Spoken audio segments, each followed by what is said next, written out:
Hi நண்பா, welcome back to SS unique. Tamilaga Vettri கழகம் கட்சியை சேர்ந்த ஆதவ அர்ஜுனன் அவர்கள் தமிழக வெற்றி கழகம் கட்சியை பத்தி நிறைய கேள்விகளுக்கு பதில் சொல்லியிருக்காரு. அதாவது மெயினா 2026 சட்டமன்ற தேர்தல்ல தளபதியை எந்த தொகுதியில எதிர்பார்க்கலாம் அப்படின்னு கேட்டதுக்கு கொளத்தூர் தொகுதியில கூட எதிர்பாருங்க அப்படின்ற மாதிரி பயங்கர ஃபன்னா ஆன்சர் பண்ணியிருக்காரு. அண்ட் கொளத்தூர் பாத்தீங்கன்னா முதல்வர் ஸ்டாலின் அவர்களுடைய தொகுதி. ஸோ அதனால வேணும்னே அந்த ஒரு தொகுதியை சொல்லியிருக்காரு. அண்ட் தளபதியா இன்னும் பிரஸ் சந்திக்கல அப்படின்ற மாதிரி ஒரு முக்கியமான கேள்வி கேட்டதுக்கு மக்கள் ஓட்டு போட்டு முதல்வராக இருக்கிற ஸ்டாலின் அவர்கள் அவங்க பிளான் பண்ண பிரஸ் மீட் இல்லாம ஜெனரலா ஒரு பிரஸ் மீட் கொடுத்திருக்காரா. சோ அதிகாரத்துல இருக்கிறவங்க பிரஸ் மீட் கொடுக்கறது அவங்களோட கடமை, அவங்களே கொடுக்கல.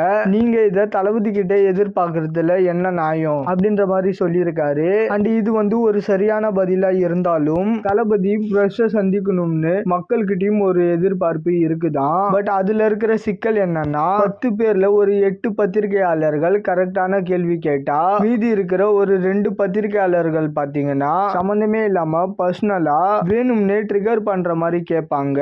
ஜஸ்ட் ஒரு மூவி சம்பந்தமான பிரஸ் மீட்லயே பாத்தீங்கன்னா பைல்வான் ரங்கநாதன் வலைபேசி பிஸ்மி மாதிரி தேவையில்லாம வேணும்னே ஏதாவது ஏடா கூடமா கேள்வியும் கேட்பாங்க.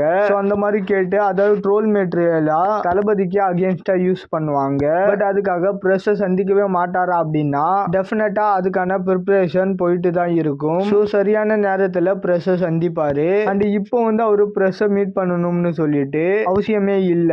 அண்ட் பிரஸ் மீட் கொடுத்துட்டு இருக்கிற அரசியல்வாதிகள் நிறைய பேரு ஆல்ரெடி ட்ரோல் ஆயிட்டு தான் இருக்காங்க.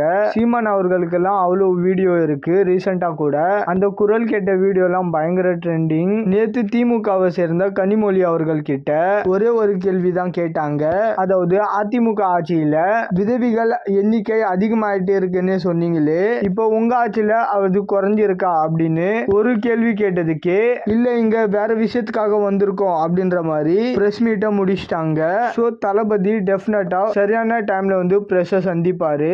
அண்ட் ஆதவ அர்ஜுனன் அவர்கள் கிட்ட உங்களோட ஆசான்னு நீங்க சொல்ற திருமாவளவன் அவர்கள் உங்களோட கூட்டணி வந்தா அவருக்கு என்ன பதவி கொடுப்பீங்க, முதலமைச்சர் பதவி கொடுப்பீங்களா அப்படின்னு கேட்டதுக்கு ஃபர்ஸ்ட் அவரு திமுகவை விட்டு வரட்டும், அதுக்கப்புறமா அதை பார்த்துக்கலாம் அப்படின்ற மாதிரி ஷார்ட்டா அதை முடிச்சிட்டாரு. அண்டு நேத்து சண்டே அதுமா எக்ஸ் தளத்துல பாத்தீங்கன்னா ஒரு ஸ்பேஸ் நடந்துச்சு தமிழக வெற்றி கழகம் கட்சி சார்பா. யாருமே எக்ஸ்பெக்ட் பண்ணாத வகையில 50,000க்கும் மேல் ரசிகர்கள் அதுல இணைஞ்சிட்டாங்க. சோ எக்ஸ் தளத்தோட ஸ்பேஸ்ல இவ்வளவு லிசனஸா அப்படின்ற மாதிரி எல்லாருக்குமே பயங்கர ஆச்சரியம். சோ இதே மாதிரி 2026லயும் எல்லாருக்கும் ஒரு மிகப்பெரிய ஆச்சரியத்தை கொடுக்கணும்ன்றதுதான் தமிழக வெற்றி கழகம் கட்சியோட ஒரு குறிக்கோள். ஓகே நண்பா, இந்த மாதிரி தளபதி பார்த்தா அப்டேட் தெரிஞ்சுக்க மறக்காம எஸ்எஸ் யூனிக் சேனலை சப்ஸ்கிரைப் பண்ணி சப்போர்ட் பண்ணுங்க. இதோட வீடியோ முடிச்சுக்கிறேன். ஓகே, பாய்.